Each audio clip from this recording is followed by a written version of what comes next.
What's going on, guys? So today I want to talk a teeny bit about this bike that I traded in my 1000R Gixxer, which was a really beautiful, super fast bike.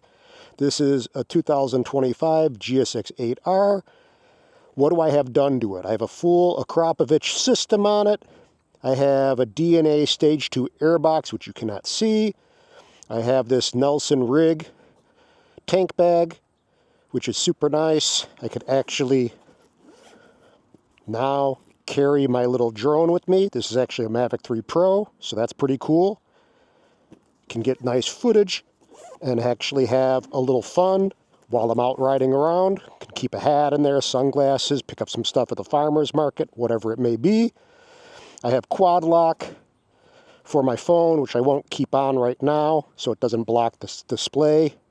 I have an Atlas throttle lock, which is really great. Love it. Only $150. I will put a link in the description below. I got a little tank pad, little carbon fiber fuel cap cover, which is like 30 bucks, an OEM Suzuki part. Put on some new Pro Grip gel grips, and really that's it.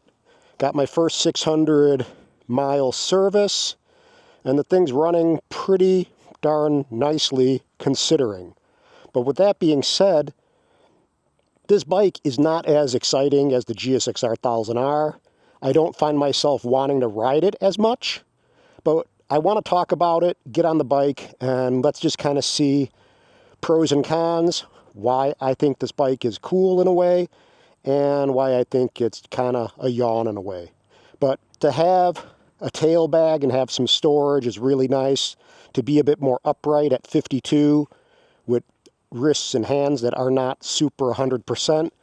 Definitely I feel more comfortable and less aches and pains riding this bike as opposed to the GSX-R 1000R. There's my neighbor walking his husky.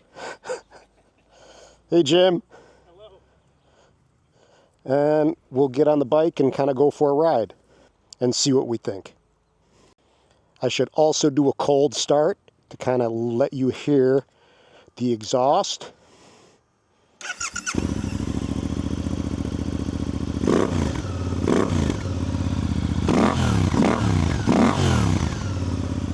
So you guys know this Akrapovic full system, you can take the baffle out, but I kept the baffle in because to me, it's quiet enough when you're not going higher RPMs. When you are going higher RPMs and actually are on the gas, the thing comes to life and sounds really nice and throaty.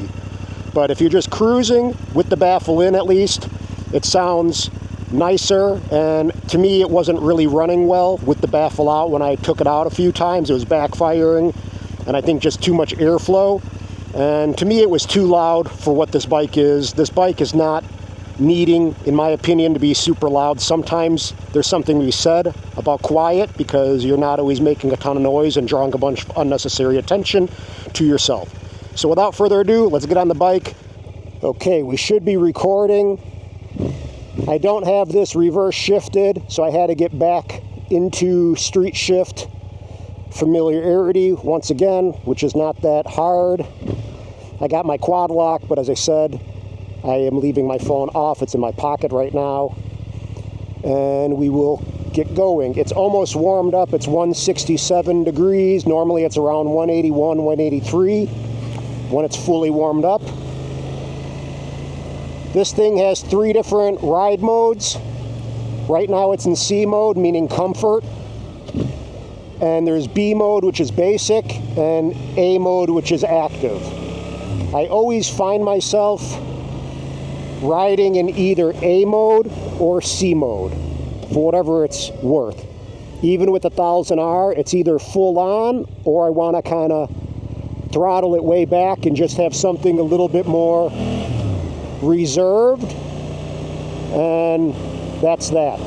Wave to the cup. So all I need to do to change ride modes is not be on the gas. You can't be on the gas. Here, let me stop and get going a little bit. Still getting used to doing these things with talking and riding. I don't totally enjoy it, but regardless. So I'm off the gas, depress the mode button once. It has 3 traction control modes, so I can be off, 1, 2, or 3. That's all it has. The GSX8R has 10 traction control modes, but I always found myself leaving it on traction control 1 and changing the ride modes from A to C, and really that's it. So I wouldn't mess around too much with the electronics.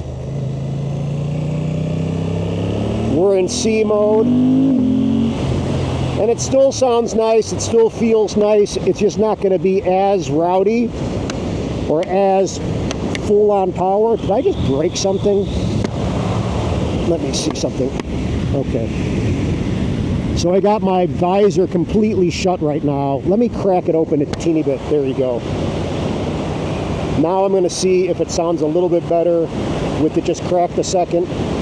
But C mode is going to be comfort mode. To change that, you're going to hit the mode button twice to toggle to the C mode, and then just go up and put it into A mode. And you just kind of do the same thing, being off the gas, toggle it, it will highlight, and then go to B mode or C mode and call it a day. It has a gas gauge. It doesn't have a range, so you don't know how much mileage you have. But when it gets to the red, it will kind of be ready to get full or filled up, and it will start to flash when you're really low. What else is there? So it has ABS on it. It has 3 different traction controls. Personally, as I said, I keep it traction control 1 and either ride mode A active or C for comfort. And I have this little Atlas throttle lock, so I can just go ahead and engage it. And now, guess what? Hands free, and I can still use my quick shifter and shift no-handed. You should always have one hand on the handlebar, but whatever. It's kind of like riding a bicycle no-handed, which I do tons of times. And there's a car kind of on my butt. Maybe I'll turn on this road coming up. Yeah, it's weird when you're doing these vlogs. You have to navigate traffic and a lot of things, so, and you're exposed on a motorcycle, so it's not like just sitting in a studio or sitting outside on a bench. You got to be pretty full-on active. Put on my left signal. The brakes on the bike are pretty darn good, in my opinion.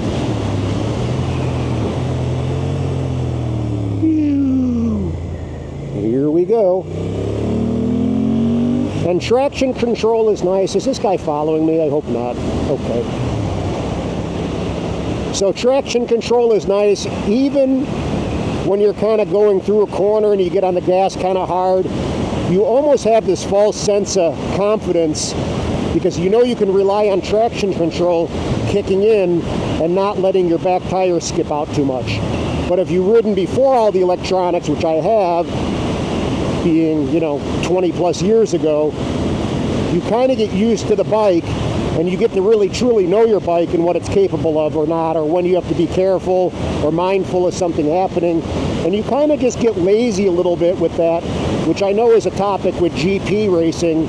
A lot of these younger riders have never ridden pre-electronics, so they don't truly maybe have that connection with their bikes like some of the other guys, like a Casey Stoner or someone would. Anywho, so there's that.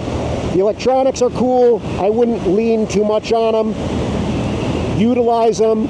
The ride modes are really handy to have to toggle back and forth, because sometimes you just want to ride a little bit more chill and have a little lesser bike and not be so tempted to go fast. But the quick shifter is nice. Downshifting, upshifting, just shifting through the gears. Downshifting, the little auto blip, is not as good. There's some bikers over there.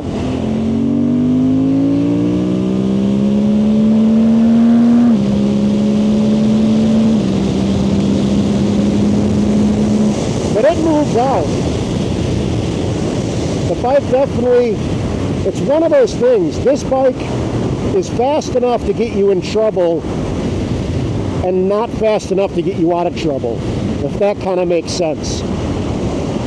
You know, you're fast enough on this bike to kind of get yourself noticed and maybe, you know, break 100 miles an hour, or maybe get to 120, 30, maybe even 40 if you have it flashed. But it's not going to have that top end speed of a 1000R or a liter bike or a 750 even. So that's part of it. It's not totally one of the bikes that I've owned that are really calling me to ride it. I don't know why. It's more upright, which is nice comfort-wise, but I also don't have the confidence when I don't feel in my bike and more at one with my bike. I kind of feel like I'm sitting on top of something and just going really fast. I know it's probably a lot of psychological stuff going on, but there's that. I'm really used to inline fours and sport bike kind of experiences, so I don't know. I mean, I actually test drove a Triumph Bobber the other day, and that was kind of fun because it's not anything more than a cruiser with, you know, a little bit of power. It's a 1200cc, but I almost either want all or nothing, and this is not all, because the 1000R was all to me, or a BMW 1000 or whatever, that kind of bike. So there's that.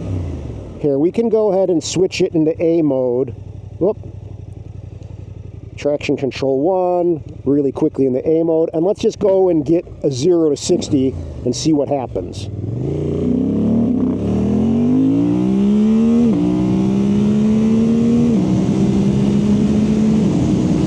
So you see, I think 0 to 60 is 3.6 seconds, but it's pretty fun to do.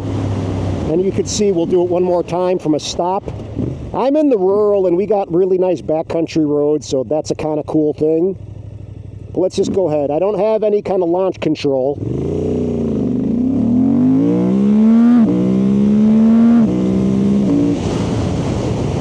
But you see, it gets to 60 pretty darn quickly. I think it's 3.6 seconds or something like that.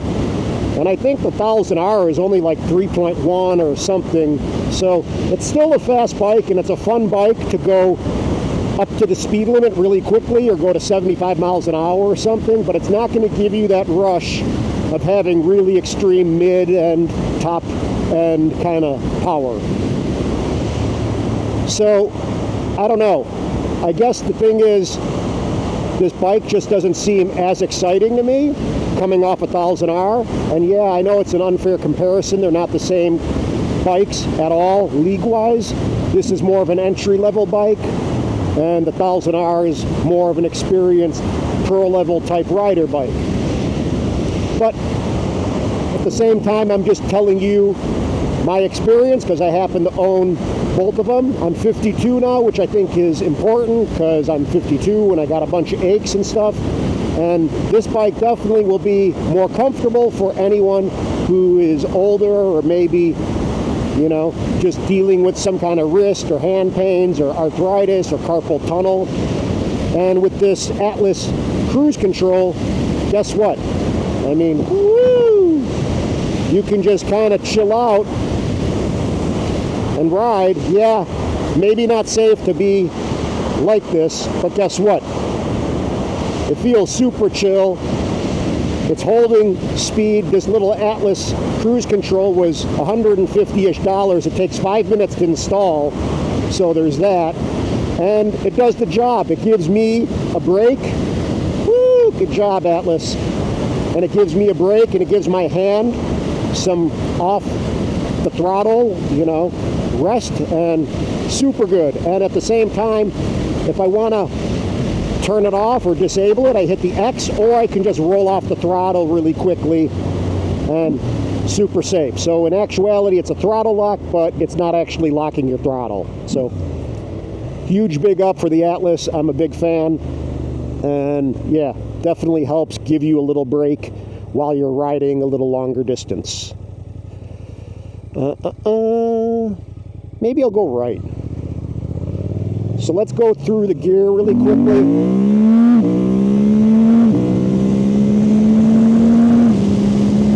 shifter!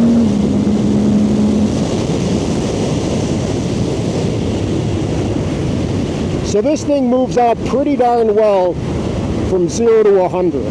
That's kind of its fun zone, is 0 to 100 miles an hour. To get to 120, with the airbox mod and the exhaust, I would say it's not that difficult. To get to 130, 35, it's going to take you being on the gas a little bit longer. You know, a 1,000R liter bike, you can get up to 130, 35, 150 even, without even trying. And I'm not advocating going that fast on public roads, but I'm just letting you know that's the reality.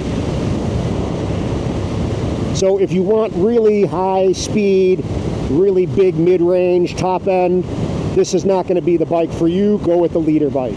I would even say I test drove a GSX-8R 750 the other day, and after riding my 1,000R, you know, 3,000 plus miles, I would say the liter was definitely the more fun bike. You know, if you're going to get a bigger, faster bike, just don't mess around and get 1,000. That's my input for whatever that's worth. But it's a great bike. I enjoy it. I just don't feel super excited to want to ride it like I did my 1,000R. And that's just my reality. Everyone's going to have different input. People really love this bike, and I can see why. It's very versatile. It's fun on the twisties. It can handle, and it gives you a lot of excitement too.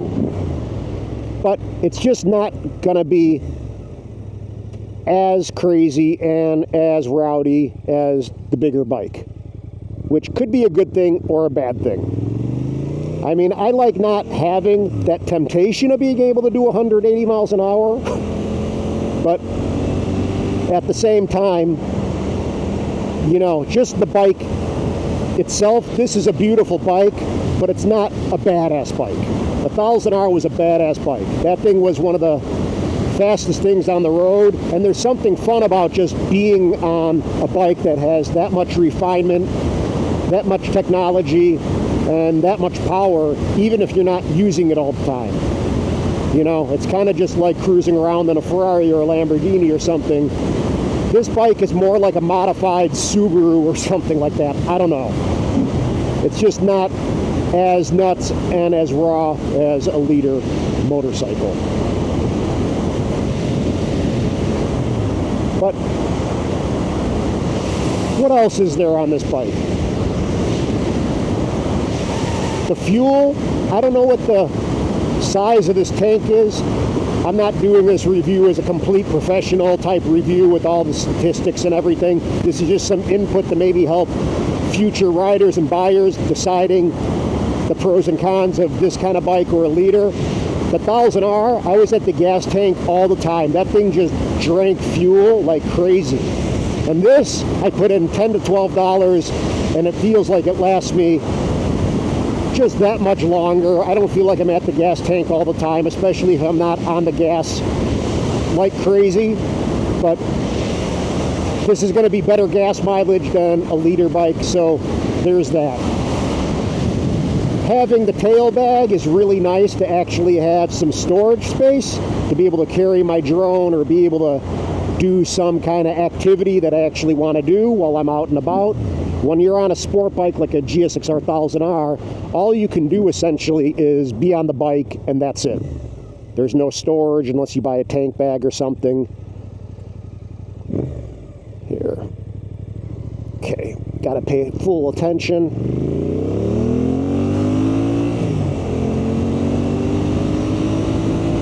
And I mean, we could pass people.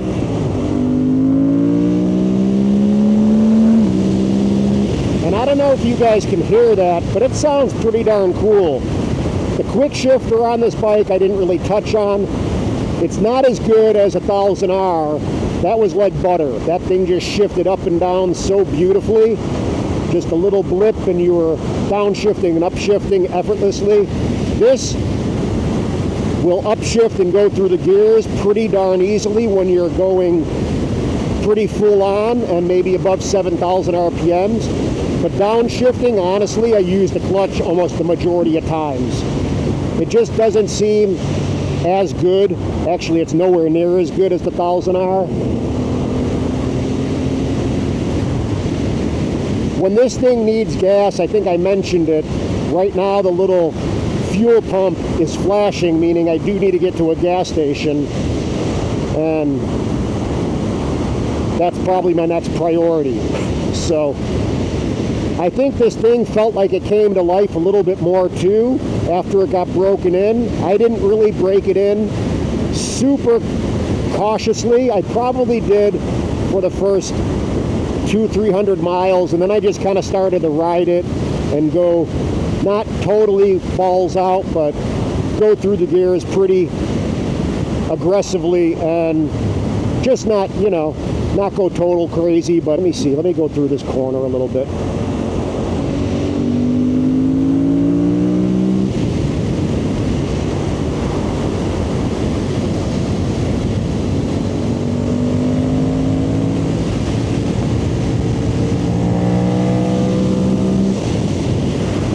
I mean, doing that is a lot of fun with this bike. It almost is easier than having the 1000R in a way, but it's just a different bike.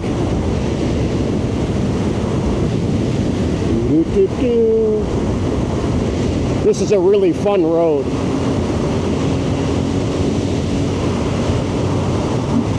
I'm going to downshift just because.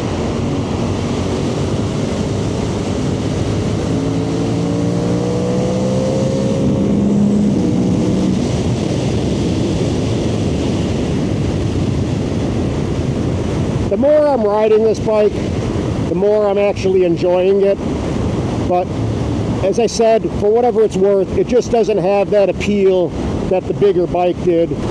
But it is also nice to not have such a fast bike with you all the time, because if you don't have self-control, you can get yourself in trouble. And I don't want to end up in trouble at 52. I just want to have fun and have this be, you know, a bit of a stress release, not give me anxiety because I'm looking over my back all the time. So let's kind of cruise through this turn a little bit.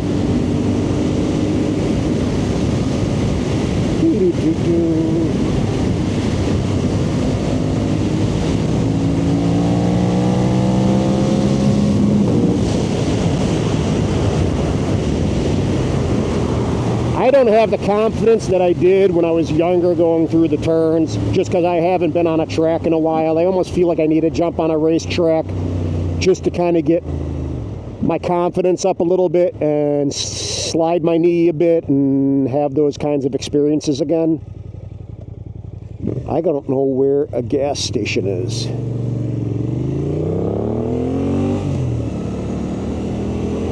But this is just a teeny bit of, I don't know, review or my input on this GSX8R. It's super beautiful. It's a pretty bike. It's just not as exciting as my other bike. And that's just the reality. And I think my next bike will be the 40th anniversary 1000R. And we shall see. I mean, I'm going to enjoy this for now until the end of the riding season. But right now, if I want, say I just want to kind of chill, I can put this really quickly in the C mode. I'm in C mode. It took me, what, 5 seconds, 3 seconds? And now I'm in a small little town. I don't want to be blazing around. The exhaust note actually does kind of quiet down and chill out when you're in the different modes. So A mode's a little bit louder and a little bit throatier, and it just kind of muffles a little bit more. So there is a real reason to have those ride modes. I mean, something on the bike that, as I said, is mandatory now that I've ridden these newer bikes. The ride modes are super great. Having cruise control is super great. Having the quick shifter is almost mandatory. I don't even know if I want to ride a motorcycle without a quick shifter anymore. When I rode that Triumph Bobber, it didn't have a quick shifter. It should have. It had cruise control, but no quick shifter. That bike would have been really, really fun with the quick shifter. and with cruise control as a really cool, styled out cruiser type motorcycle. But yeah, this is it, man. I mean, we got the cruise control or the throttle lock, the Atlas throttle lock. We got our quad lock. We got our different ride modes. We got ABS. We got the ability to go pretty darn fast, 0 to 60 or 0 to 100. The handle's well in the corners, and it's a fun bike, and it's not super expensive. So this is it, guys, I think, for this little review. Boop, boop, boop. Shock is out. And yeah, let me know what you guys think. Let me know what you think of the GSX8R, and if you would buy one. And subscribe if you haven't. Comment if you would like to. It probably helps out the algorithm because I'm clueless with all that stuff. And that should be about it. So that's it, guys. Woohoo! Bye.